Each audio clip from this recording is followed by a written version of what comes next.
Não é fácil. Aqui foi o agrado. Mas, sem dúvida, nós temos problemas. A lei dos 60 dias é a constatação disso. Quer dizer, precisaria ter uma lei para dizer que são 60 dias? Ou alguém chegar lá e dizer, é a constatação de que esse sistema não está funcionando. Não diria certamente falido, mas não está funcionando. Portanto, nós temos dois problemas, e eles já foram abordados aqui. Um problema, e a lei mostra isso, é a gestão. Nós temos um problema de gestão, e ele precisa ser resolvido. Como é que você resolve o problema de gestão? Fazendo o diagnóstico, com boa vontade, mas fazendo o diagnóstico. A rede, doutor Paulo, acho que ela, como já foi mostrado, você mostrou aqui, quer dizer, a rede aqui em São Paulo, ela está nos fazendo entender um pouco, fazer o diagnóstico. Acho que esse é o primeiro ponto. O segundo é dinheiro, é evidente. O próprio secretário disse aqui, $900 per capita. Países com menos recurso financeiro do que nós investem mais em saúde. Mas eu diria mais do que realocar recurso. Utilizar melhor o recurso. E nós temos pontos, e eu vou dar um exemplo que todos vocês conhecem. É o REDOME, é o REREME. O governo gastou um dinheiro, é um projeto fantástico, com poucos assemelhados no mundo. O governo gastou um dinheiro brutal, e cerca de 30% desses doadores que fizeram HLA lá a custo de privado, pago pelo governo, a custo de privado, você não localiza mais esses doentes. Gestão pura, da mais primária gestão. Portanto, acho que o diagnóstico é esse.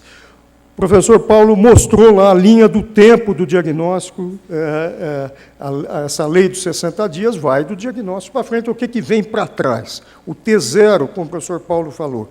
Quer dizer, a rede básica precisa estar treinada para fazer o diagnóstico. Eu vou dar um exemplo muito simples. Meio tecnicismo, mas, quer dizer, numa suspeita de linfoma, não adianta fazer punção com agulha fina. Eu estou rodado na vida. A falha é de 100% na minha experiência. O máximo que vai vir lá, suspeita de doença linfoproliferativa, você vai ter que fazer uma biópsia depois. Quer dizer, esse é um erro grosseiro. Isso no privado, que os cirurgiões de cabeça e pescoço às vezes fazem, isso é mais rápido. No serviço público, isso eu acho que atrasa uns 2, 3 meses. Nós estamos fazendo, eu tenho uma orientanda, assistente social, nós estamos fazendo uma tese exatamente para acompanhar essa linha do tempo, e coisa, acho que ajuda no diagnóstico. Bom, mas eu acho que nós devíamos pensar um pouco em utilizar dinheiro no T-1, -2, que é na prevenção. Há dados mostrando que prevenção primária pode diminuir o câncer até 30%. O tabagismo, meu Deus do céu, não adianta fazer campanhas periódicas ou campanhas esporádicas, tem que ser uma coisa constante, o governo tem que brigar com a indústria do tabaco, tem que peitar isso. O doutor Paulo estava contando aqui uma iniciativa que é ir às escolas, educar as crianças. Nós estávamos conversando ali em off, nós tivemos a mesma experiência em doação de sangue. É nestes indivíduos que nós temos que investir para o futuro, e não só porque eles chegam em casa e vão falar para os seus pais e tudo mais. Então, eu acho que isso é gestão, não é? Eu fiz aqui algumas anotações antes de chegar um pouco no que me cabe. Portanto, acho que essa primeira parte as redes, tanto no Brasil é muito mais complexo, quer dizer, vamos ser sinceros, organizar São Paulo é muito mais fácil, embora toda essa complexidade, mas tem dinheiro, tem organização, tem já uma estrutura que precisa ser juntada. Né? O Brasil não, o Brasil são pelo menos 2 ou 3 Brasis, né? Como é que você vai fazer isso na região norte? Né? Como é que prioriza, não é, isto? Então, esse aspecto. Mas acho que pensar antes do T0. E o diagnóstico é claro. Como a gente está na ponta atendendo doente, é o dia a dia. E, para ser mais específico, em leucemia, linfoma, que é a minha área, acho que se há um doente mal atendido na área da oncologia desse país, é o paciente com leucemia aguda. É invariável eu receber quase que diariamente um telefonema. Este é o fluxo do paciente. Outro dia, eu disse isso numa reunião, o número é mais ou menos esse, acho que tinham 12 ou 13 leucemias agudas, quase que a totalidade deles, nós fomos perguntar, essa minha assistente foi perguntar, eles chegaram na Santa Casa por indicação de alguém. Não é porque cortou o caminho, porque esse é o caminho, conheço tal pessoa, que coisa, e aí você vê, a Merula sabe disso, como é, quantos pedidos você vê. Essa é uma falha. Isso é dinheiro? Não, isso é organização, tá certo? E muitas vezes essas filas, não cabe bem aqui, mas em outras áreas, você pega uma fila, 400 pacientes esperando uma cirurgia. Bom, eles estão inscritos na Santa Casa, no Hospital das Clínicas, coisa, então, conhecer isso é fundamental. Portanto, eu volto a isso, fazer o diagnóstico. Bom, muito bom. Eu dei um exemplo negativo, que é do Redome, o dinheiro brutal que foi gasto. Eu vou dar um exemplo positivo.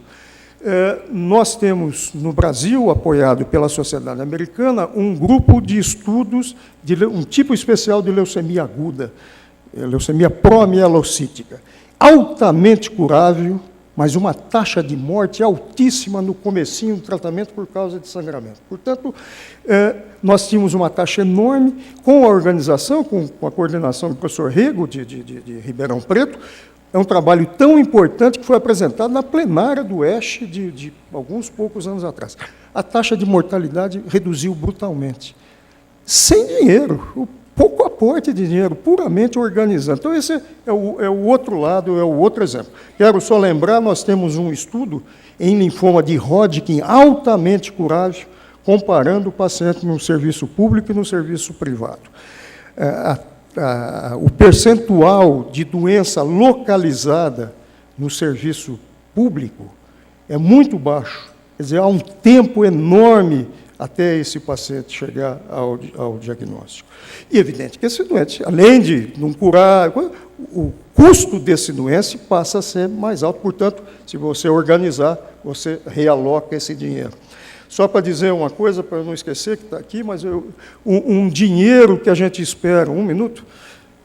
2 minutos. Um dinheiro que a gente espera fortemente que seja agregado ao SUS é através da obrigatoriedade que os planos de saúde paguem quimioterapia oral. Esses pacientes estão sendo tratados pelo SUS, não é? A gente espera que o governo realoque esse dinheiro dentro da saúde e dentro da oncologia, preferentemente. Eu vou falar 1 minuto, então, do outro lado, que é a introdução de novas tecnologias. O Brasil deve aos pacientes, e espero que eles estejam compreendendo isto. Eu faço parte do Conselho do INCA há muitos anos e, perto de 10 anos, nós fizemos algumas diretrizes com muito trabalho na área de leucemia e de linfomas, e isto nunca foi efetivado. Aí o governo, com razão, criou um setor de análise de novas tecnologias. É dever de ofício do governo fazer isso. Só que, muitas vezes, o governo confunde a análise da evidência daquele procedimento com o custo daquele procedimento e acaba negando. Eu acho que o governo deve, sim, escolher aonde vai. Governar é escolher. Você não vai resolver todos os problemas. E resolve pelo bom senso, mas também pela pressão da sociedade, pela pressão dos grupos organizados. Então, o governo tem a obrigação de fazer uma análise e dizer, olha, tem evidência sim, mas eu não tenho dinheiro para usar. Não vou usar em Chagas, vou usar em diabetes, ou vou orçar esse dinheiro para usar daqui 1 ou 2 anos. Essa que é o nosso viés. Quero dizer, como também estava conversando com o Dr. Paulo, eu tive ontem uma reunião na Conitec, que é este órgão responsável, e quero dizer, como muitas vezes falo mal, quero falar bem, porque tive uma muito boa impressão da reunião. A diretora, a doutora Clarice, esteve aqui em São Paulo, no ICESP, algumas semanas atrás, e deixou uma impressão boa a todos nós pela transparência.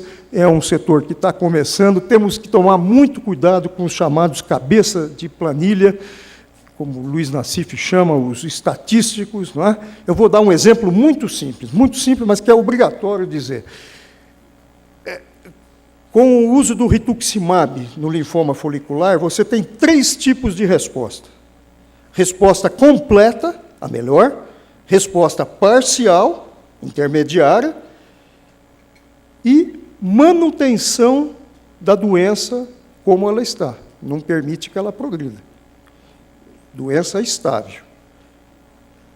Os estatísticos leem lá doença estável e acham que isso é bom.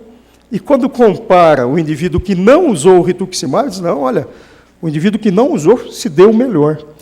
Quer dizer, ele não tem obrigação de saber, é evidente. Mas o que tem que ficar é que os estatísticos não podem ficar sozinhos. Eles têm que ter uma conversa, tem que ser isto. E a outra coisa que eu não vou ter tempo de falar é quais são os sinais de evidência para você introduzir uma nova tecnologia, que é complexo e que nem sempre, talvez o Paulo discorde de mim, nem sempre nas nossas doenças oncohematológicas é a sobrevida global, particularmente nas doenças de indolentes. De sorte que eram esses os aspectos. Eu quero deixar uma mensagem final de otimismo. Eu acho que o que nós vimos hoje, apresentado pelo Estado e pelo Ministério, são dados efetivos. Acho que isso não é de graça, isso é pressão. Câncer tem que ser considerado uma questão de saúde pública e não como uma especialidade, uma doença. Portanto, a abrangência disso deve ser muito maior, mas eu sou otimista. Obrigado.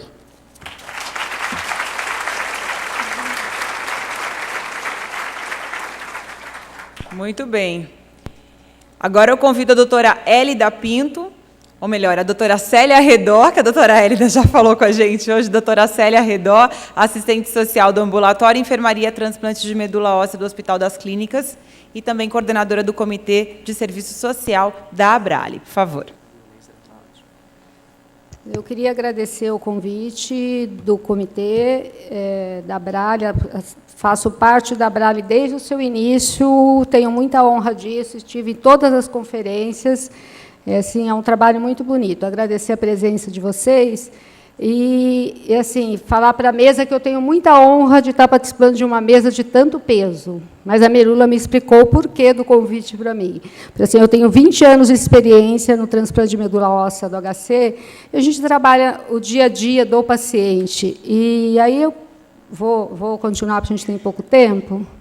Assim, o tema que pediram para falar é na fragilidade da orientação e encaminhamento do paciente para realizar exames e ou tratamento. Então, no dia a dia, a gente sabe o quanto isso é feito de forma errada. Como o doutor Paulo disse, nós temos um grande privilégio de estar em São Paulo e ter grandes centros que do Estado de São Paulo atende. Só que o senhor não pode esquecer que nós abraçamos o Brasil inteiro. Então, a gente, mesmo nós sendo privilegiados, assim, eu acho mais que tem que abraçar mesmo, porque está na Constituição. Só que, no dia a dia nosso, a ansiedade que nós vivemos, eu recebo paciente que eu assusto quando eu vejo mala no ambulatório, que ele foi despachado, ele não foi encaminhado. Ainda o familiar chega para mim e fala assim, nossa, o médico foi muito legal, mandou lá de Mato Grosso do Sul. Olha, eu sei que aqui não tem o tratamento, então eu vou encaminhar o seu marido para o transplante de medula, que lá em São Paulo você consegue o tratamento mais fácil. Então, assim, ele não foi bonzinho com você. O paciente estava cheio de doença, ele faleceu aqui, que não deu tempo nem de ir para o ICESP, e ele podia ter convivido um pouco mais com os filhos lá, se ela sabia que ele não tinha o que fazer. Então, assim, falando um pouquinho da lei, que já foi bem falado aqui, várias pessoas, né, que o prazo do seu início, algum artigo, que eu vou passar bem rápido, é o que tem dentro da lei, né, que tem direito de submeter ao primeiro tratamento em 60 dias. Já foi bem falado aqui também. Continuei com alguns artigos que eu achei assim, mais importante de estar pegando sobre a lei, só que assim, aí eu me pergunto, será que tinha, eu concordo com o doutor Chiattoni, assim, eu sei que são doenças mais graves, são doenças que requerem um tratamento mais longo, será que tinha que ter uma nova lei se a gente tem isso na Constituição? É um direito do cidadão e um dever do Estado. Então, assim, eu acho que é uma coisa de gestão mesmo, talvez por pressão, como o doutor Chiattoni falou, a gente sabe, eu me senti, quando eu fiz essa aula, nossa, eu acho que eu estou muito revolucionária, mas eu fiquei super à vontade quando eu conversei com o doutor Paulo lá fora, com a Marisa, Aí, com a fala do doutor Chiattoni, que é mais a prática que eu tenho, que eu estou há 20 anos, a oncohematologia, então, assim, realmente me senti mais à vontade, fiquei muito feliz de ver que quem está lá no atendimento, quem está, tem as mesmas perguntas e as mesmas angústias do funcionamento disso. Então, uma das coisas que eu peguei foi o Siscam, que foi falado já hoje aqui com a doutora Patrícia, que eu acho que é uma das coisas que, se funcionar legal, teria que ser assim. Eu lembro que, na minha experiência lá atrás, que eu também sou com o doutor Chiattoni, já tenho muito tempo, só 20 anos no transplante, antes disso eu tenho toda uma experiência anterior, nós tínhamos que ficar ligando para marcar a hemodiálise para o paciente. Tinha que ver as clínicas que tinham perto da casa dele. Depois que foi criada uma central, nós encaminhamos para essa central e ela faz esse trabalho. Como já foi dito aqui pelo doutor, acho que foi o doutor Vecina, não, foi o doutor... esqueci, da primeira mesa. Então, assim, ele disse que não é o paciente que tem que procurar no atendimento, ele tem que ser encaminhado. Aí foi feita a portaria da lei, 16 de maio, que entrou em vigor em 22 de maio. É um pouco tempo, principalmente na área da saúde, que, assim, a gente está avaliando se isso está funcionando ou não. Mas a experiência que a gente sabe que vai ter muitos entraves, como disse o doutor Paulo. Quem vai ser processado lá no final se você não conseguir chegar a atender esse paciente em 60 dias? Então, para o paciente familiar, não é isso que ele quer. Ele não quer por um processo, como disse a doutora Hélida, que ele está respaldado. Assim, ele não quer isso, ele quer o tratamento. A família quer ficar em paz, assim, tentei tudo. É horrível você perder um ente querido, que ele poderia ter feito um tratamento e talvez ficar eternamente. Será que ele teria feito? Então, assim, se ele fizer o tratamento e não chegar à cura, eu acho que fica pela minha experiência que eu tenho, uma sensação assim, tentou-se tudo. A família fica muito mais tranquila. Então, eu peguei o parágrafo 4 desse, que é efetivação, você tem que ser atendimento do paciente no SUS, o registro do resultado do laudo, o encaminhamento para as unidades onde vai fazer o tratamento oncológico. A solicitação de exame, tudo que precisa, isso é mais coisa médica. Aí fica um monte de perguntas, como eu falei. E aí eu coloquei um monte de pessoas lá e fiquei muito feliz que meu slide acho que caiu direitinho, por quê? É o que eu disse, todo mundo que está no atendimento direto com o paciente, que trabalha com onco há muito tempo, acho que tem as mesmas perguntas. Isso vai funcionar? Como isso vai ser? Então, assim, será que a gente precisava criar uma nova lei? Foi o que eu falei, gente, a gente tem uma Constituição. Para que você criar uma nova lei? Eu acho até, se criasse uma nova lei, você tinha que equipar antes o que já tem, ou criar, se você não tem. Então, assim, você cria uma lei... o que o doutor Paulo falou, até ele chegar lá no hospital de referência de oncologia, como ele falou, as partes médicas, tem um tempo para você preparar esse paciente para uma cirurgia, que talvez você não consiga fazer o primeiro atendimento em 60 dias. E aí, eu acho, particularmente, que vai rolar um monte de processo baseado pela lei, e, como eu disse, não é isso que o paciente quer. Eu acho que um diagnóstico de câncer... Quando é o vizinho, o filho da dona Maria, lá da rua, está com câncer, coitadinho, se cai na sua casa, o familiar e o paciente, acho que já basta ter um diagnóstico de câncer, sabe? Ele ainda tem um diagnóstico de câncer, tem que ficar brigando por um tratamento. Então, assim, uma outra pergunta, que fazemos, e se a gente fazer valer o que já existe, está lá na Constituição? E antes dos 60 dias, vai bem de encontro com o doutor Paulo falou, quais os caminhos que o paciente já percorreu até obter esse diagnóstico. Então, assim, infelizmente, a gente tem as referências, tal lugar recebe só de tal lugar. Chega lá, foi encaminhado errado, ele não pode, como o doutor Chiattoni disse, ele conhece alguém que conhece alguém. Aí chega antes do outro, e é o que o doutor Gonçalo falou. Gente, tem que ter direitos iguais. Então, o paciente, se ele não conhece ninguém, que conhece alguém, ele vai ficar percorrendo vários caminhos, e o outro que conhece alguém chegou antes lá para o tratamento. Então, assim, eu pus eu achei até válido, achei até que talvez não fosse dar tempo de ler. Então, assim, é uma mensagem feita de um autor desconhecido, que eu acho assim, colocando alguns direitos que o paciente tem, fora o que já tem na Constituição. Sabe que você não está sendo castigado nem colocado à prova. O que você tem é uma doença que precisa ser tratada com atenção. Você precisa ser tratado com atenção, com carinho e respeito. Foi o que a Marisa falou hoje. Fora eles estão mapeando os lugares, é você levar que esse atendimento seja um atendimento com acolhimento. Saiba que o diagnóstico e a cura, entre o diagnóstico e a cura, é um espaço de tempo, mas não pode ser um tempo tão grande que nem a gente sabe que existe. Tempo de sofrimento, mas onde cabe solidariedade. Um tempo de medo, onde cabe coragem. Um tempo de incertezas, mas que tem espaço para a esperança. E quando tudo passar, um novo tempo se abre. Tempo de uma nova força, pois a vida continua. Então, eu coloquei uma borboleta, que para mim é o símbolo da morte, da vida e da transformação. Então, acho que quem escreveu isso, infelizmente, o autor, a gente não tem o autor, mas assim, é super agraciado por isso. Meu tempo já está esgotado, eu vou pôr também uma frase que eu acho que é bem, assim, a competência não significa somente saber fazer bem, mas significa ser apaixonado, gerar paixões, caminhar na utopia e na esperança. Eu, como assistente social, muitas vezes, eu acho que eu caminho até na utopia de talvez ser fácil, que não é fácil, que nem o doutor Gonçalo falou, da saúde, se apertar um botão e tudo se resolver, seria ótimo. Mas eu ainda tenho esperança que, se a gente tiver uma central, o paciente vai ter o atendimento numa equidade, todo mundo da mesma forma que ele merece como cidadão. Então, é isso aí. Obrigada.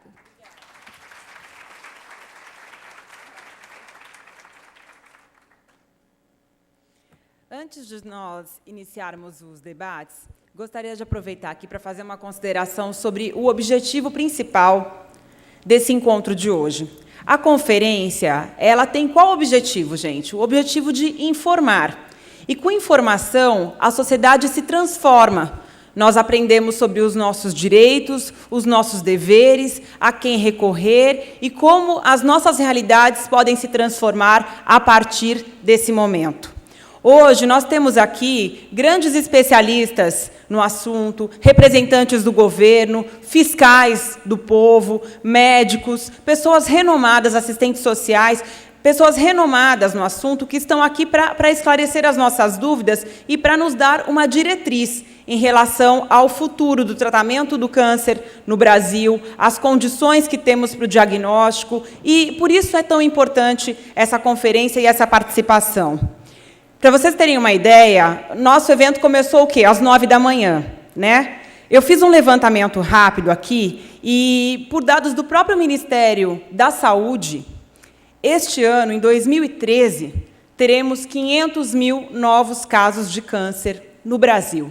É muita gente doente, muita gente precisando dessa atenção especial e desse tratamento igualitário, tanto da rede pública quanto da rede privada. Quer dizer, a gente ouve, né, pessoas que têm mais condição, com um tratamento melhor, a cura ali mais próxima, e nós, sociedade, que pagamos impostos, mas não temos condições de estarmos ali, de repente, no hospital particular de ponta, precisamos, sim, do atendimento do Sistema Único de Saúde. Como é que nós ficamos? Como é que nós estamos? Ouvimos desses especialistas que, hoje, o país tem condição, sim, tem verba para investir em diagnóstico, investir em tratamento, porém, o dinheiro, muitas vezes, ele é mal utilizado.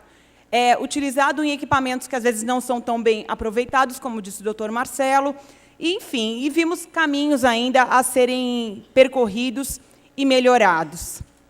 Segundo a Organização Mundial da Saúde, gente, 60% dos cânceres poderiam ser curados se o diagnóstico fosse feito precocemente. Então, tamanha a importância dessa nossa conversa hoje e desses especialistas aqui que vão ilustrar essa conversa e nos esclarecer muitos pontos importantes. Então, nós vamos abrir agora o debate. esse é o grande momento desse encontro, para que as pessoas participem, perguntem aos senhores e às senhoras sobre o que elas desejam saber, os caminhos a serem percorridos aí, a quem recorrer quando o diagnóstico da doença é feito, ou como saber se estão doentes, né? Ou a quem procurar caso a doença seja descoberta, mas o protocolo do SUS agora não for cumprido, né? Porque é isso que o doutor falou agora até, doutor Chiatoni. Bom, mas o que fazer com essa informação? O doutor Paulo até disse também, sabendo que tem a doença, né? Tenho 60 dias para começar o tratamento, mas e se ninguém me dá esse diagnóstico de fato? A quem eu recorro? O que eu devo fazer? Então, são muitas dúvidas. Agora, online, nós temos mais de 300 pessoas nos acompanhando pelo site da Abrale. Então, é uma discussão importante e que todos nós queremos respostas aqui.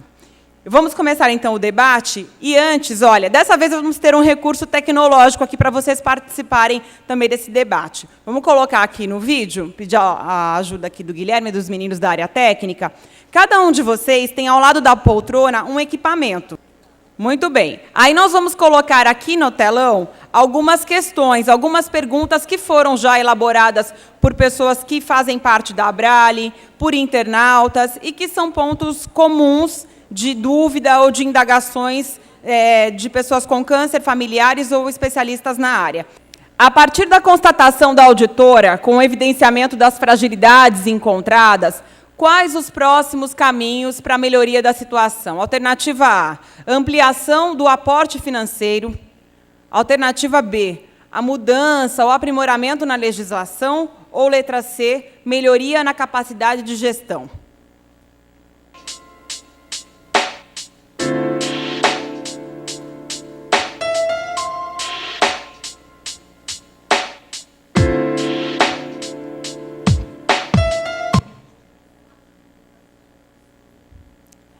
A resposta do público, letra A, ampliação do aporte financeiro. Com base nessa resposta, eu peço, por favor, que os nossos convidados façam algumas observações.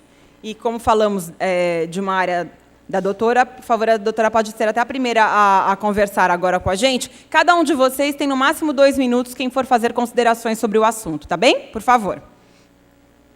Falávamos aqui entre nós que, na verdade, o ideal seria o concurso das 3 alternativas anteriores, porque é tanto um acréscimo de recursos, a melhoria de gestão, quanto o aprimoramento da legislação. Enquanto alguns colegas falavam após, eu me lembrei de uma... Só para concluir o raciocínio, eu me lembrei de uma frase de um professor da própria Faculdade de Direito do Lago de São Francisco, o professor Celso Campilongo. A época em que eu o ouvi, ele era professor da PUC, ele dizia que o direito ele tem sido usado como se fosse varinha de condão, que resolve, por passe de mágica, os problemas da nossa realidade, quando, na verdade, ele é uma bengala de cego que testa os limites da convivência possível enquanto é manejado. Então, o direito ele não é solução universal. Eu brincava, professor, e também dirigente da Santa Casa, que, mais do que deixar o estatístico sozinho, também não pode deixar os juristas sozinhos, porque os juristas, a título de resolver os problemas das áreas setoriais, finalísticas, ele também dá respostas ruins. E essa lei dos 60 dias, se mal concebida, mal implementada, mal controlada, vai reverberar numa judicialização que vai tomar mais recursos das áreas finalísticas, que esse é o nosso medo. Desculpa, eu não vou tomar tempo da análise dos colegas, é exatamente isso. Não é só uma questão de mais dinheiro, mas é o concurso das 3 alternativas. Melhoria de gestão, com um diagnóstico, com uma capacidade de entender e comparar custos, de avaliar a questão dos medicamentos, de a gente conseguir também fazer nos tribunais de contas uma aproximação com os gestores locais.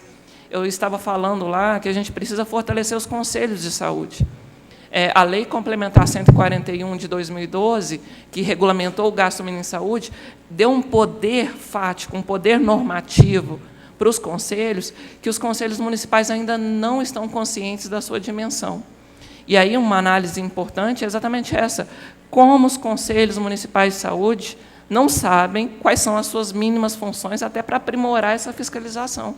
Tem muito conselheiro que é pego no tapetão, que é pego de qualquer jeito para atuar. E aí, sem formação, sem capacitação do conselho, não adianta achar que juiz, que promotor, vai substituir a sociedade. Sim. Ninguém melhor controla o SUS que o usuário, que o conselheiro que está lá na ponta. Não tem milagre, a gente tem que tentar espraiar e capilarizar o controle. Obrigada. Obrigada, doutora Hélida. Doutor Chiattoni.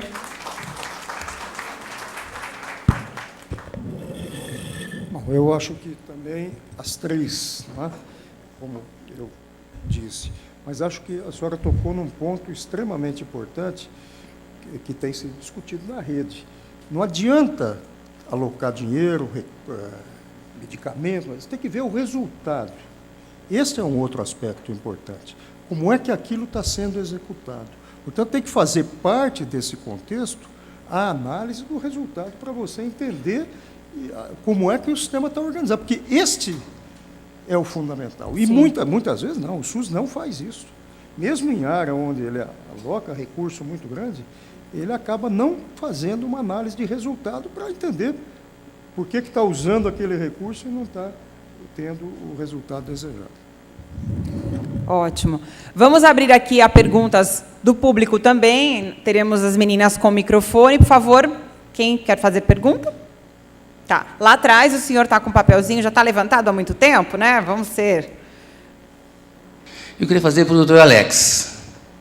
O papel da sociedade na patologia clínica, eu posso dar um exemplo assim, até que comigo e diversas pessoas também tem acontecido, e agora recentemente, a questão de qualidade dos laboratórios. Eu vejo, quando o doutor Chiattoni falou que é antigo, eu também sou bem antigo também na área, como paciente. Em 1993, eu descobri uma LMC. E naquele tempo, não tinha nem o REREME e nem o REDOME. Eu me inscrevi no Banco Internacional, vinham os resultados para mim, A e B, e o falecido professor Moraes que fazia se era compatível ou não. Em 2 anos, eu investi para poder achar um doador. Em 96, achei um doador. No Brasil, ainda não estava fazendo os transplantes não aparentado. Tinha que ir para os Estados Unidos ou outro país. Tinha França, Inglaterra, Estados Unidos. Eu fui para os Estados Unidos. Apareceu um doador. E chegando lá, o exame que foi feito aqui estava errado, não foi compatível. Eu perdi o doador. Isso foi em 96. E aí eu pensei, pô, é só comigo, né? Não. Aí eu fui vendo, são mais pessoas. E agora, recentemente, uma menininha de 7 anos, uma aplasia de medula. Também aconteceu. Agora, eu já tive muitas reuniões na Anvisa. E a Anvisa disse que está fiscalizando, está acompanhando os laboratórios. E qual é o papel da sociedade? Muito obrigado. Obrigada.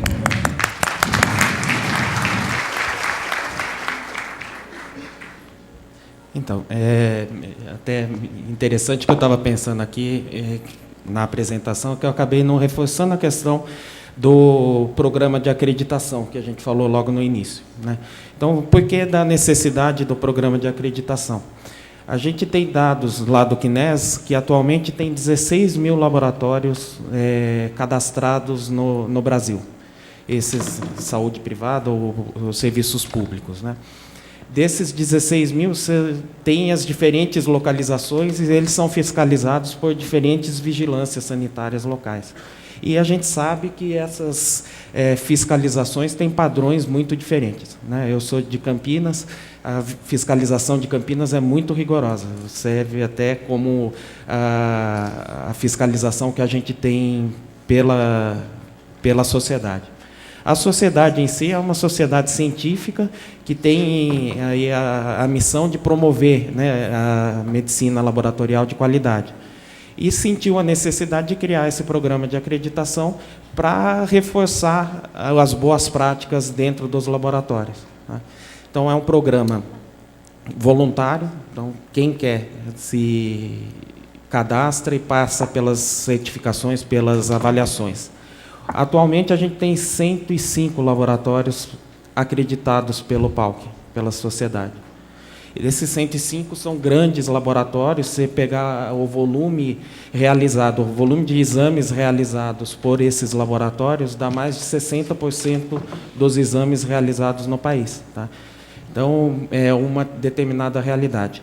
garante que esses laboratórios não vão ter resultados errados, não vai ter o erro laboratorial?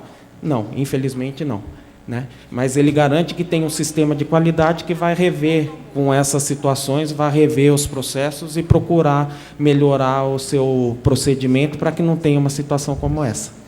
O mais importante que acho que vem sendo discutido aqui é o papel da gente como sociedade na promoção dessa qualidade, entendeu? Se a gente como consumidor, se a gente como paciente escolher os laboratórios que tenham uma certificação, que tenha uma preocupação com a qualidade, a gente vai estar reforçando que tem um serviço de qualidade no Brasil. Infelizmente, você tem outros tipos de serviço que podem ter uma frequência maior de erro e que não trata esse erro. Doutor Acho que Paulo. esse é o papel principal. Eu queria só aproveitar, não tem totalmente a ver com a sua pergunta, mas tem, acho que você vai entender. E você tocou num ponto que é de fundamental importância. Não adianta só você ter o atendimento se ele